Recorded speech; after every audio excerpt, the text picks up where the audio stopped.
ونصلي ونسلم على رسول الله وعلى آله وصحبه أجمعين. قال الله تعالى في كتابه الكريم: تلك آيات الله نتلوها عليك بالحق وإنك لمن المرسلين. صدق الله العظيم. Terima kasih acara majelis yang saya hormati, yang berhormat kedua-dua menteri kita yang turut hadir pada program kita pada hari ini, dan yang berbahagia Raden, yang juga saya hormati malam-malam menteri, ketua-ketua jabatan, tetamu-tetamu VIP, terusnya tuan-tuan dan puan-puan hadirat. Mudah-mudahan dirahmati oleh Allah Subhanahu wa taala. Terima kasih atas jemputan ini, dan saya rasa sangat berbesar hati bersyukur kehadirat Allah dapat bertemu dengan tuan-tuan. Mudah-mudahan majlis kita ini dirahmati, diberkati, disayangi, dan sampai amalan-amalan kita ini berpanjangan pahalanya sampai ke hari kiamat. Amin. Tuan-tuan yang dirahmati Allah, bila saya sampai saja menjejakkan kaki ke negara tuan-tuan Brunei Darussalam, ya, saya sebut tadi di dalam kereta sahabat kita yang menjemput saya, sudah sejuk hati, saya merasa tenang hati saya, jiwa saya merasa tenang, rasa seronok, alhamdulillah. Ya, jadi bila sebut tentang barakah, bila sebut tentang keberkatan, semuanya itu adalah benda yang berkaitan di antara satu sama lain. Untuk mendapatkan berkah dan rahmat daripada Allah, semua orang kena menjadikan alat-alat ataupun ejen untuk mendapatkan keberkatan daripada Allah. Semua orang, sebab itu Allah gunakan perkataan kuntum khaira ummah, setiap daripada kamu. Allah tidak menggunakan perkataan seorang, Allah tidak menggunakan perkataan berdua, Allah menggunakan perkataan kuntum, menunjukkan bahawa kesemuanya terlibat sekali. Bila sebut demikian tuan-tuan, asas kepada pembinaan sebuah negara yang bagus ialah datangnya daripada keluarga. Bila keluarga itu bagus, masyarakatnya akan bagus, negerinya juga akan menjadi bagus. Bila kita nak sebut baladatul thayyibatul mubarakatun ghafur, pembinaan sebuah negeri, pembinaan sebuah negara, dia bergantung kepada hamba rakyat. Bila hamba rakyatnya menjadi baik, maka negara itu insya-Allah jadi baik. Dan apabila semua rakyat nak jadi baik, dia mesti datang daripada keluarga. Keluarga itu baik, maka rakyatnya akan menjadi baik. Dan apabila menyebut tentang keluarga, keluarga itu tidak akan menjadi terus keluarga. Dia mesti bermula daripada perseorangan, bermula daripada individu, daripada seorang.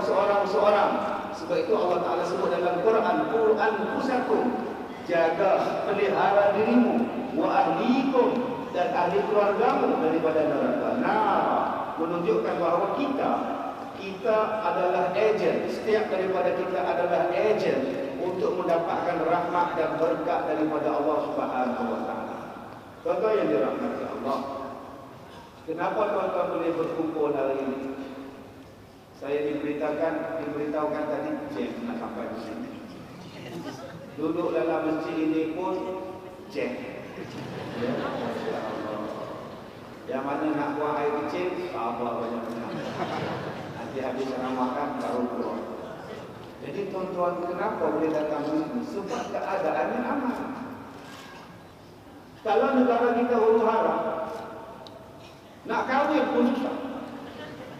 Bukan kata boleh datang ramai-ramai dengan ceramah buat perhimpunan hari keluarga begini. Nak kahwin pun susah, nak solat pun susah, nak ke masjid pun susah. Nak ke masjid kena bom, nak ke pasar kena bom, nak kenduri kahwin pun kena bom. Itu yang berlaku di tempat lain.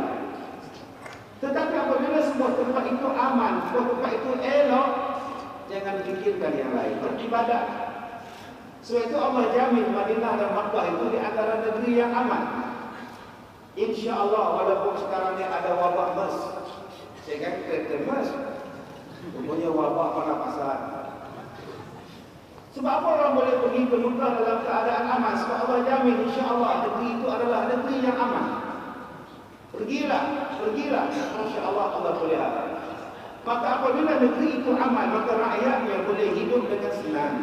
Tuan-tuan boleh datang ramai-ramai dengan ceramah ini sebab apa? Sebab aman. Cubalah huru-hara. Begitu juga kalau kita nak cakap tentang pembangunan keluarga. Bagaimana nak membangunkan keluarga menjadi baik kalau negara itu huru-hara? Nak solat Jumaat tak sempat.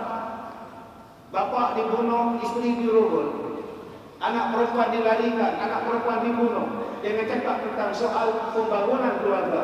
Apatah lagi kalau keluarga berwawasan, tidak akan dapat dipersoalkan, dibincangkan. Kerana apa?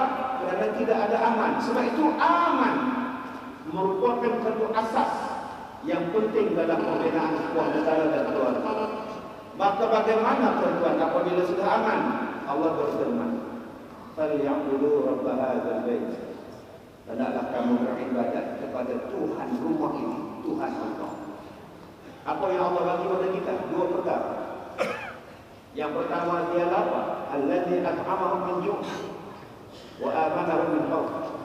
Dua benda ini Allah yang memberikan kepada kita rezeki, nikmat makan minum, nikmat ketenangan. Yang keduanya Allah bagi kepada kita nikmat aman daripada ketakutan.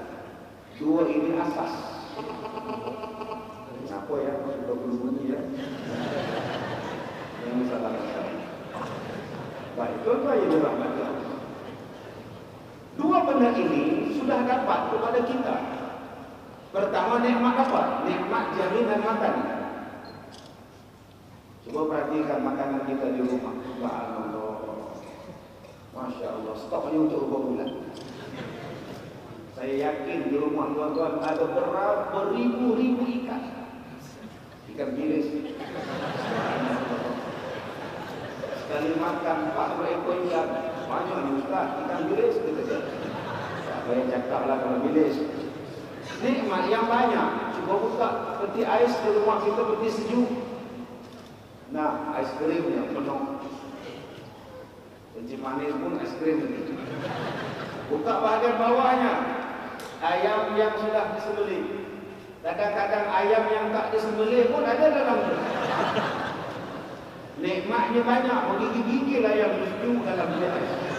Allah bagi kepada kita kemewahan rezeki. Syukur kepada Allah Ta'ala. Berapa banyak orang yang tidak ada makan. Saya tengok satu dokumentari di Afrika. Air tidak ada untuk diminum.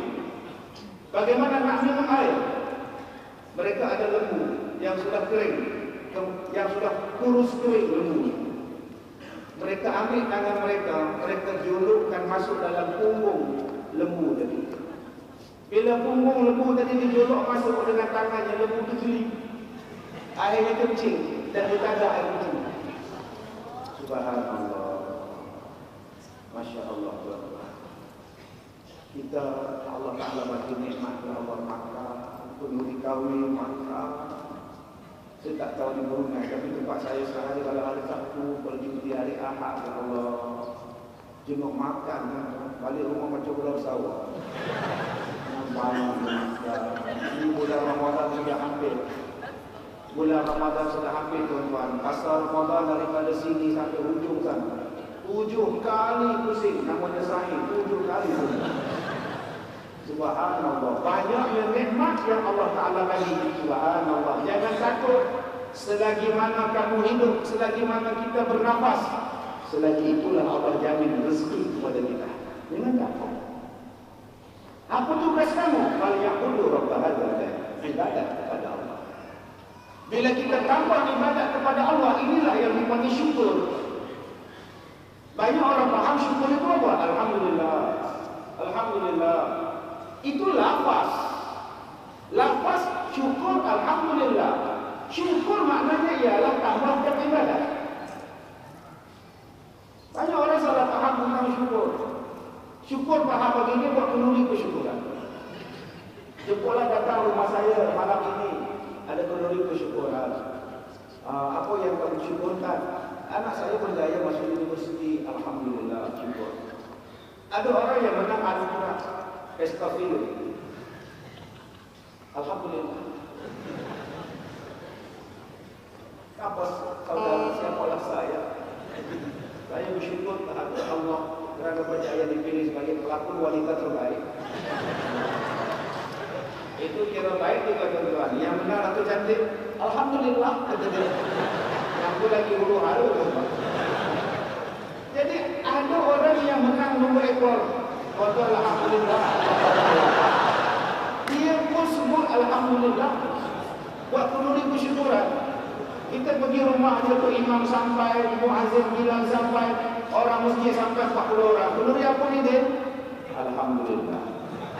Saya mau pergi kerja, Ustaz.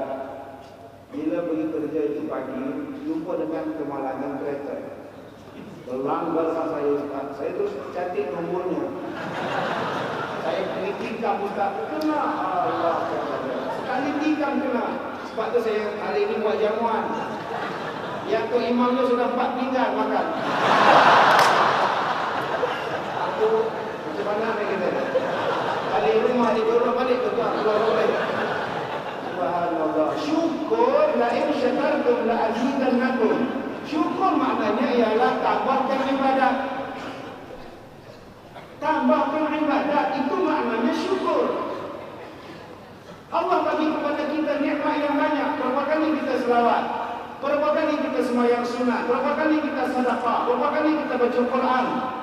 Tambahkan ibadat. Dan tetap kena ingat, ibadat dalam Islam ini sangat luas.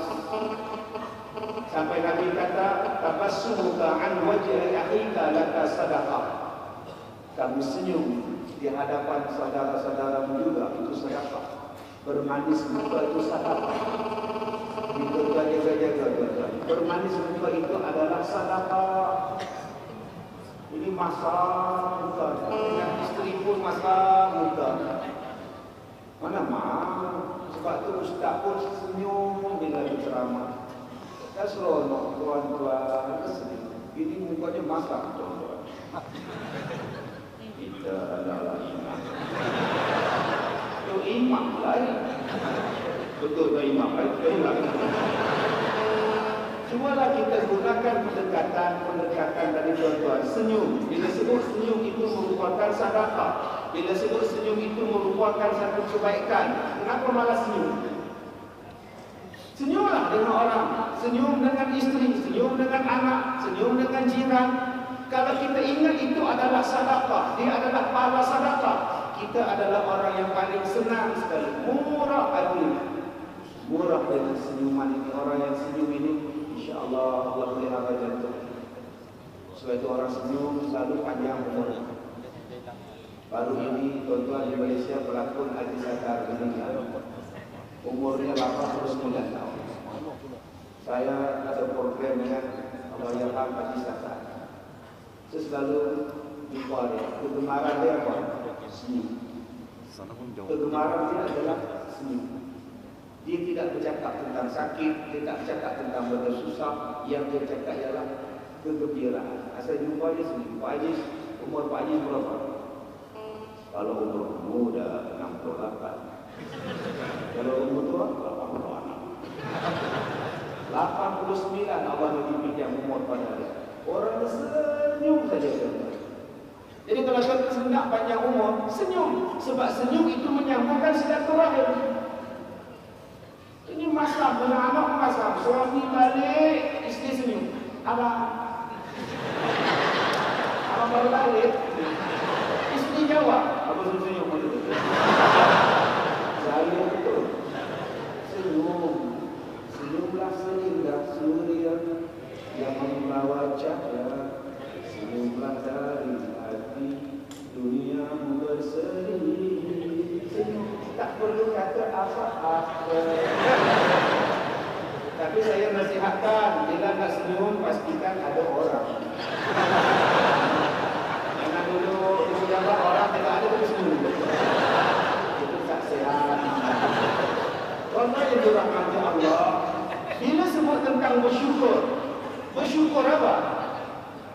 Sekarang kita bercakap tentang keluarga. Bersyukur sebab kita ada keluarga. Bersyukur sebab kita ada isteri, ada suami, ada anak-anak, ada mak bapak. Ini keluarga. Bila sebut tentang keluarga, tuan-tuan, dia macam jari kita. Ada orang yang menjadi asas kepada kekuatan jari, menjadi asas kepada kekuatan jari. Yang menjadi asas itu apa? Ibu jari. Ini asas pada kekuatan tangan kita, kekuatan jari kita. Walaupun dia cuma satu, tetapi kekuatan dia macam 4 jari yang lain. Sebab itu Allah Ta'ala jadikan jari ibu cukup kalau dia memegang sebelah botol, sebelah begini, 4 tangan di sini, 4 jari di sini, 1 jari di sini. Tuan-tuan cuba rampas. Tuan-tuan tidak akan boleh merampas botol saya. Cuba sekarang saya buka ibu jari saya. Silakan ambil. Senang ya ambil. Ini kekuatannya tuan-tuan. Sebab itu kalau kita pegang gelas pun begitu. Cukup sebelah dia saja tuan-tuan. Tak akan jatuh. Tak akan pecah gelas. Sebab kuat. Cuba tuan-tuan pegang 1 jari. Tak mahu ya. Menunjukkan bahawa kekuatan itu akan datang bila kita bekerja sama. Siapa ibunya?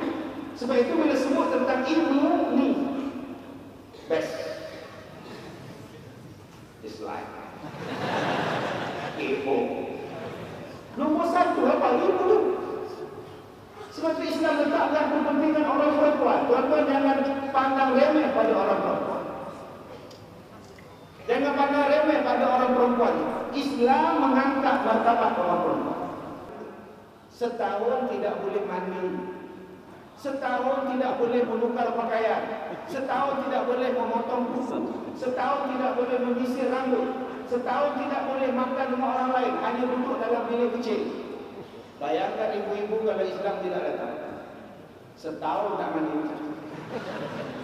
Sekarang sehari tak mandi pun bau asam. Yang siapa busuk nampak. Bayangkan setahun tidak boleh dipotong kuku.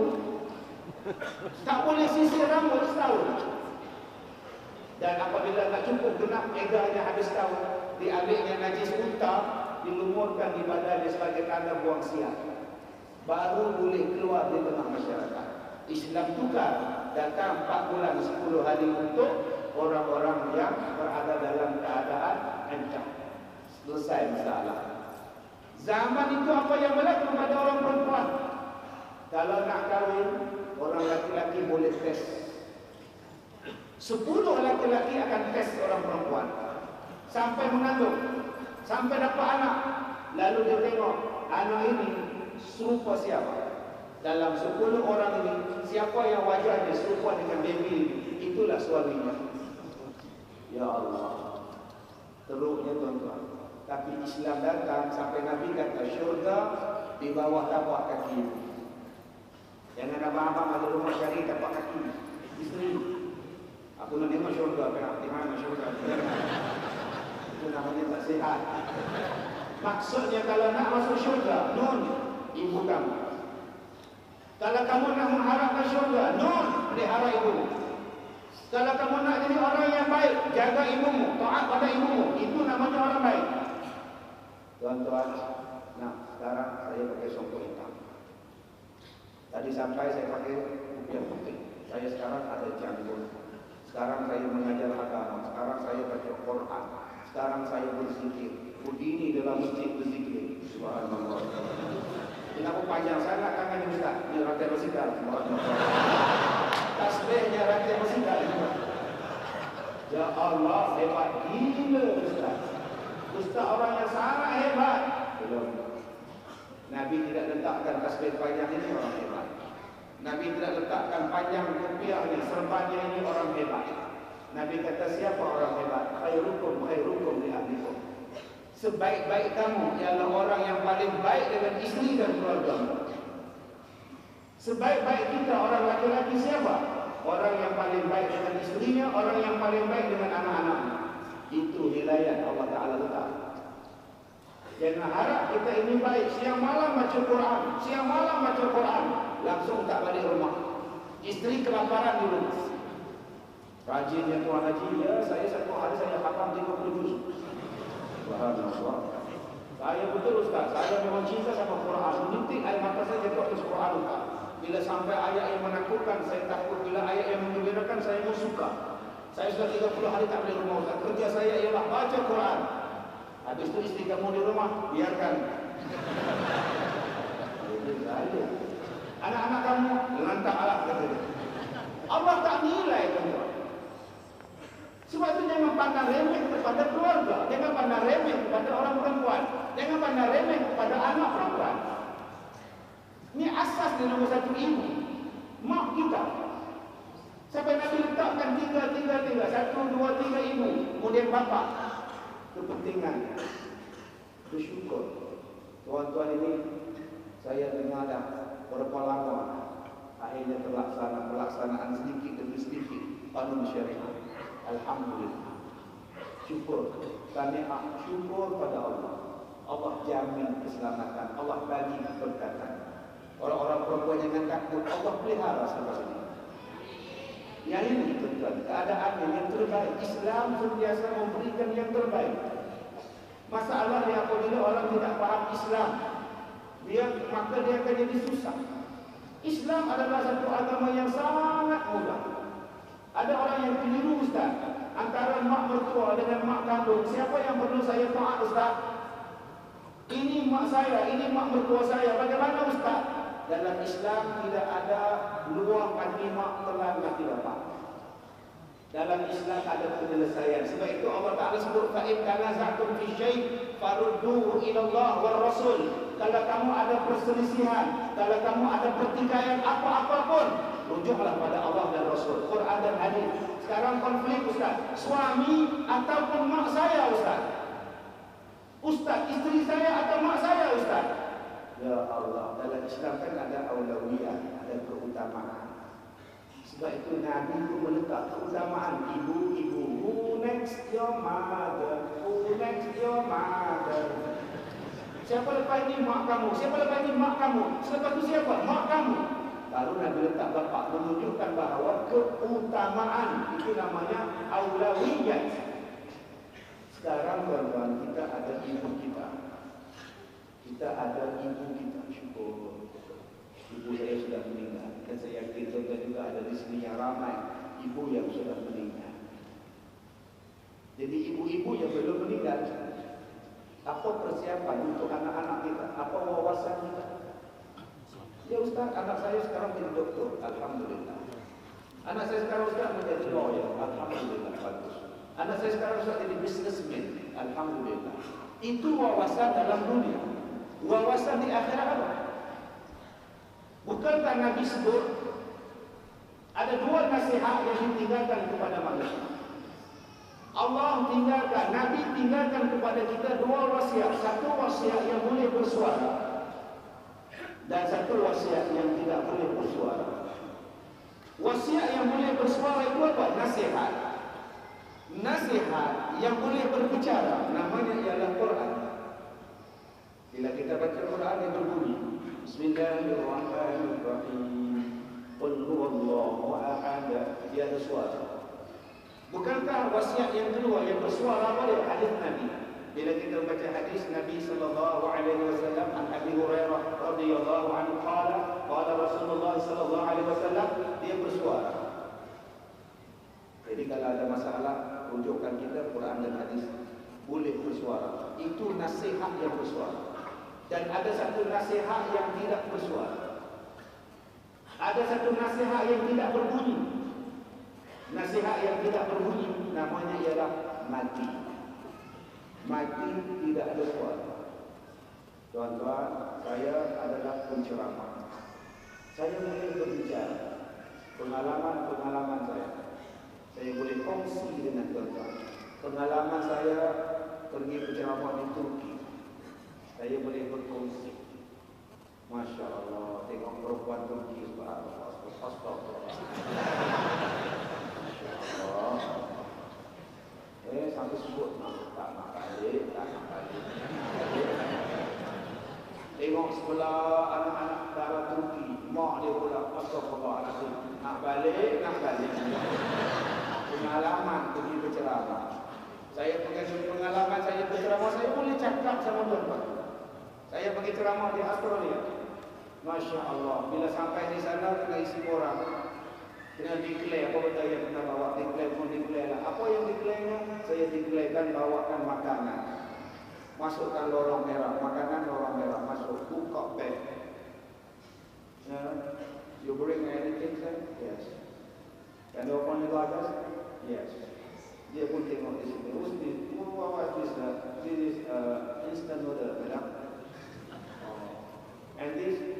Dia suruh tengok. Dia tengok muka saya. And this is good pasti. Saya boleh cakap sesuatu pengalaman apa? Pengalaman apa kita boleh kongsi? Pengalaman bersunat, pengalaman yang memutuskan, pengalaman kahwin, pengalaman dengar lagu, semua kita boleh cakap pada orang.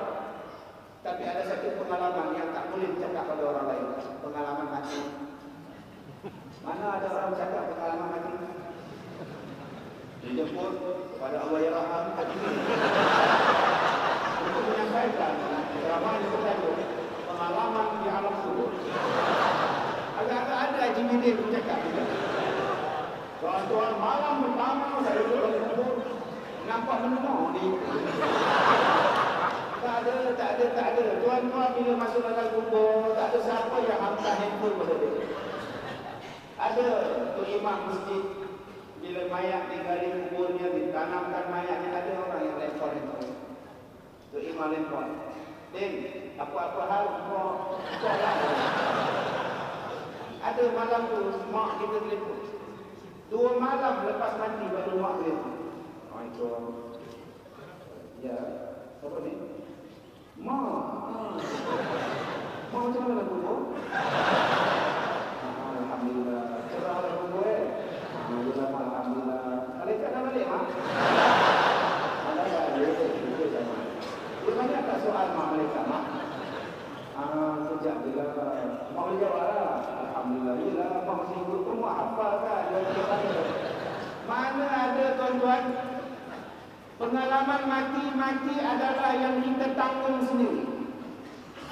Apa yang kita buat dalam dunia, itulah yang kita rasa. Dalam dunia, kita banyak pilihan.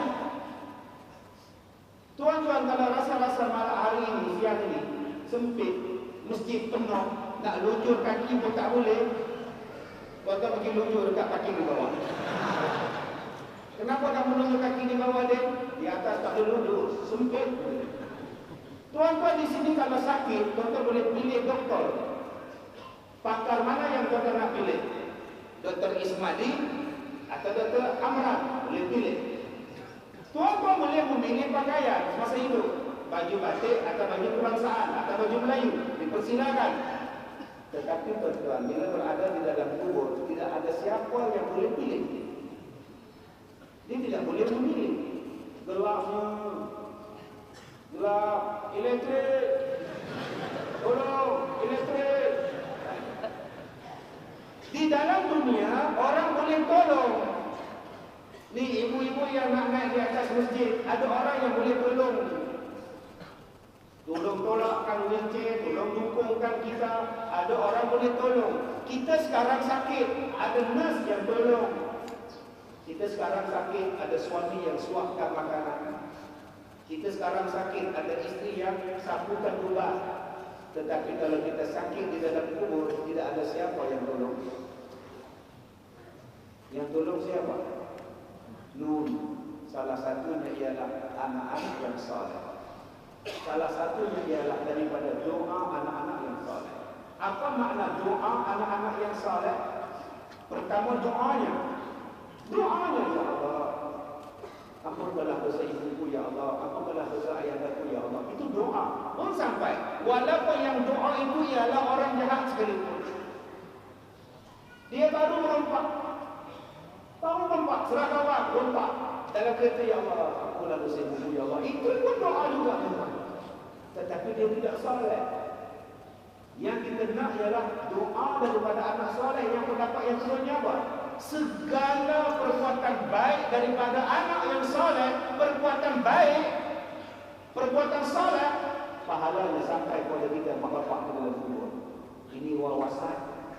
Ni tuan-tuan duduk di sini dari jam 12 tengah hari sebelum zuhur.